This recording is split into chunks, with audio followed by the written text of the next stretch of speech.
Friends, बरेच जण comments करत असतात की तुम्ही ताकाचं खूप कौतुक करता. ताक पृथ्वीवरचं अमृत आहे. पोटावरची चरबी कमी करण्यासाठी ते खूप उपयोगी आहे. मग आम्ही दही खावं का?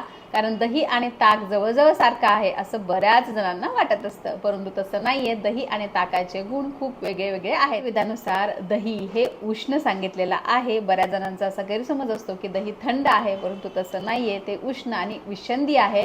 त्याचबरोबर ते पचायला देखील जड आहे आणि दह्यामध्ये 8 पट पाणी टाकल्यानंतर घुसळण्याचा त्यावर संस्कार केल्यानंतर ताक तयार होतं. त्यामुळे ताक पचायला हलका आहे. त्यामुळे ताक आणि दही यामध्ये खूप जास्त फरक आहे.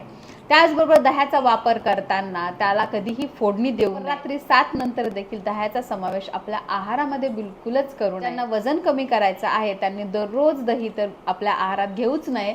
जर कधीतरी घेतलं तर दह्यामध्ये जवसाची पूड टाकून घ्या. अशा प्रकारे जर तुम्ही दही आपल्या आहारात घेतलं तर नक्कीच तुमचं वजन कमी होईल.